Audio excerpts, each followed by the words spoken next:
ahora sí, entramos en materia y vamos a invitar a Alfonso a que se incorpore con nosotros a la mesa principal porque Patricia nos acompaña y hoy precisamente en Hagamos que Funcione vamos a hablar de por qué nuestros hijos necesitan aprender pero en movimiento. Hay niños, y yo le contaba a ella, yo creo que yo fui una niña así, que necesitan estar en movimiento, no pueden estar tranquilos porque es parte de la manera en que ellos aprenden mucho mejor. Sí, buenos días y como siempre un honor compartir la mesa aquí, poder entrar a tantas casas para que intentemos un poquito cambiar varios patrones o estereotipos que tenemos y ver cómo incluimos cada vez más a estos niños y adultos que están formando parte de nuestra sociedad. Hoy quería tocar un tema particular porque nosotros hemos visto muy frecuentemente que los profesores se nos están quejando porque no saben cómo hacer para que los niños se queden quietos en el salón de clase. Primero que nada, niños sin ninguna condición generalmente pueden tener necesidad de movimiento porque si a nosotros nos cuesta quedarnos 20 minutos quietos, prestando atención a algo, porque yo quisiera que hoy hiciéramos todos como una pequeña tarea y nos sentáramos a ver en qué momento nosotros somos capaces de quedarnos exactamente quietos. Hoy en día o estamos moviendo la mano, o estamos moviendo el pie, o de repente nos estamos agarrando el cabello. Eso es movimiento, que los adultos empezamos a aprender a drenar de otra manera, pero que un niño no va a tener esa habilidad de hacerlo. Entonces lo más probable es que el niño se quiera parar de la silla o vaya a lanzar o vaya a lanzar un borrador o con el borrador le esté dando al escritorio o de repente quiera ir a botar siempre un papel en la papelera. O sea, siempre va a tener la necesidad de movimiento. ¿Qué pasa? Que los niños en su sistema nervioso, en su cerebro, hay mucha actividad, ¿ok? Y si estamos hablando además de niños que podamos tener con un diagnóstico de déficit de atención con hiperactividad, ese niño para poder aprender necesita estar en movimiento. ¿Y qué estamos haciendo nosotros? Lo que estamos haciendo es obligándolo a que esté en una silla y mesa, entonces él va a gastar todas sus energías. Mírense lo que significa para él, que necesita estar en movimiento, que él tiene que gastar toda su energía para controlar el cuerpo y quedarse ahí. ¿En qué momento va a aprender?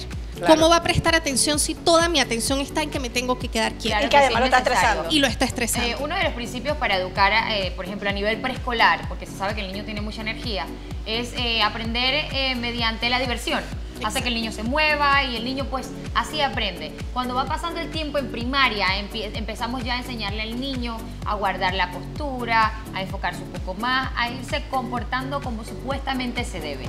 A nivel secundario ya es el MT, que el chiquillo no hace nada y se sienta y es el chiquillo la hoja. ¿Qué pasa? Yo probé en algún momento cuando trabajé en secundaria con los niños de 13, 14 años.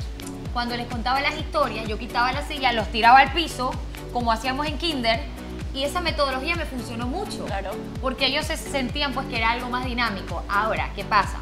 Que eso no son, como quien dice, eso no son metodologías pues, que se utilizan aquí en el Ministerio de Educación y de repente hay profesores que lo hagan y los regañen. ¿Cómo vamos a hacer para contrarrestar este sistema que ya se ha creado con los años, pues que obliga al chiquillo a que se pare frente al papel?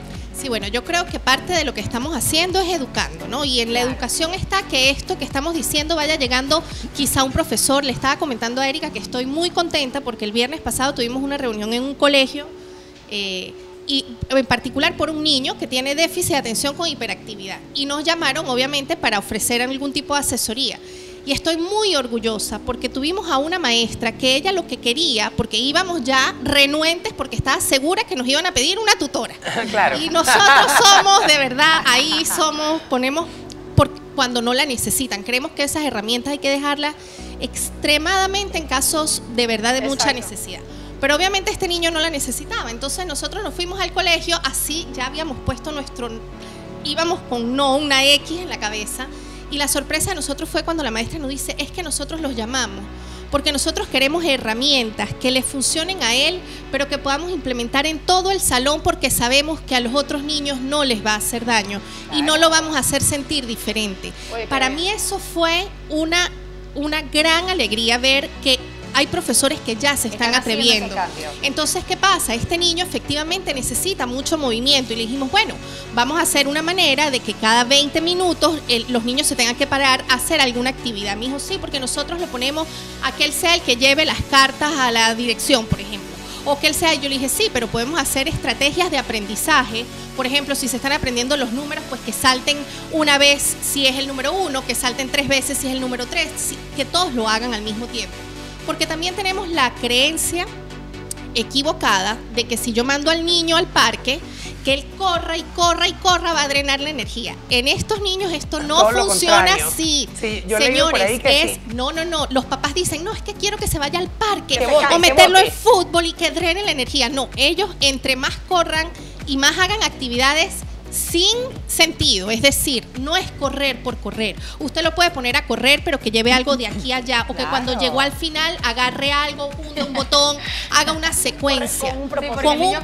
Por ahí, eso es nada, eso no va a drenar nada, al contrario, su sistema sigue. Entonces, ¿qué voy a hacer? Voy a permitirle que el movimiento que él haga sirva para procesar una información. Entonces, son niños que de verdad aprenden en movimiento. Y eso lo estamos viendo en países muy desarrollados hoy en día. Dime.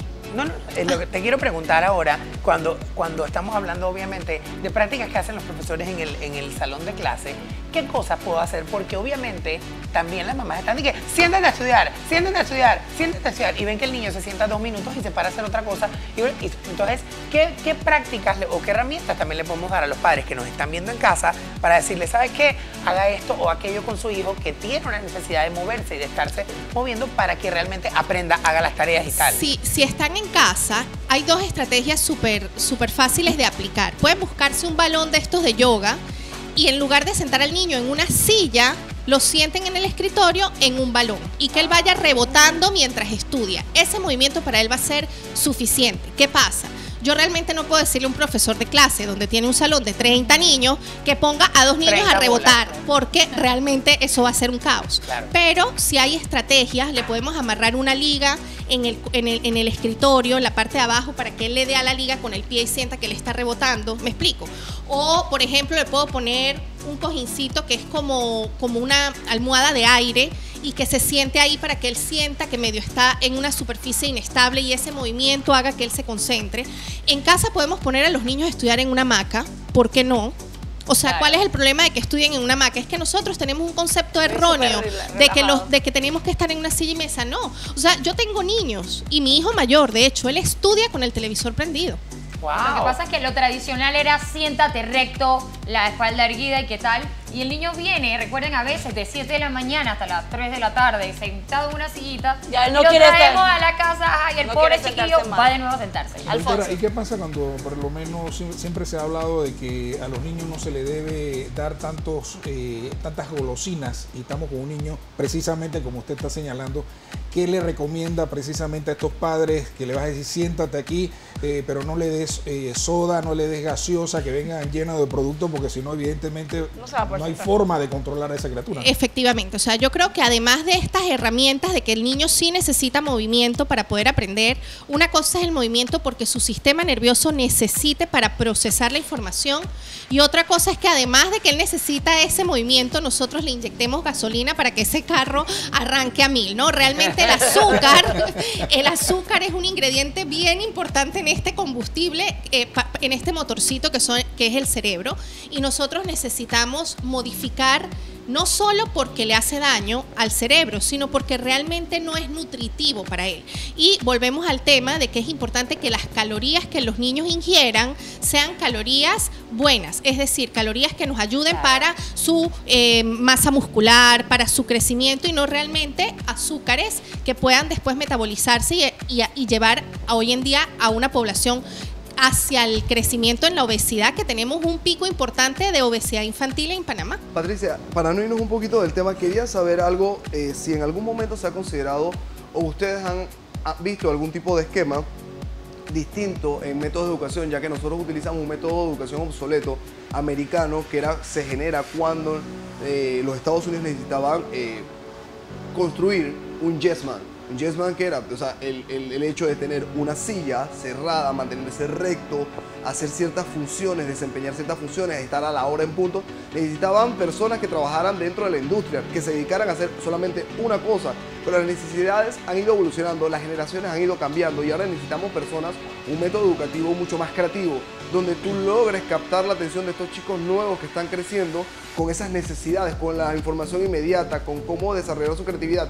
Y exactamente lo que te estoy diciendo, creo es lo que tú estás planteando. También este método es más inclusivo para los chicos, ¿no? Sí, bueno, efectivamente, y tengo que ser bien honesta, estamos viendo en Panamá cada día más colegios privados realmente enfocados a variar su metodología de trabajo.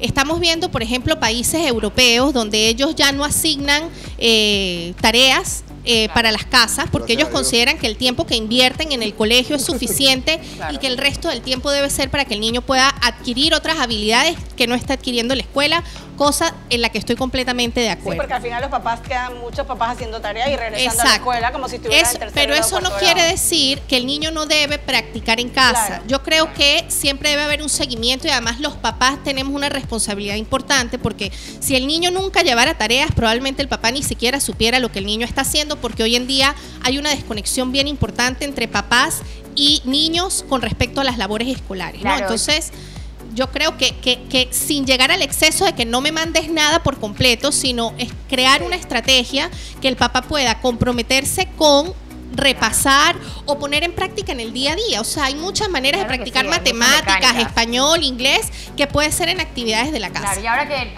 a los niños que les gusta la tecnología, hay videos educativos y muchísimas cosas que el niño puede aprovechar. También, pues, de parte de los profesores, es importante ponerse al día con las nuevas mecánicas y las nuevas técnicas de aprendizaje para que el niño se mantenga en movimiento. Patricia, Exactamente. gracias por estar con nosotros. Bueno, gracias a ustedes. Como siempre, en su espacio Hagamos que Funcione, nuestro espacio de inclusión creado aquí en la cocina de Agil. ¿Un Información cambio de comercial, contacto. Yossi? Pero Información información de contacto. Sí, bueno, nos pueden contactar al correo avantipanamá@gmail.com, el teléfono 395-4228 o en Instagram estamos también Avanti Panamá y en Facebook Avanti Panamá.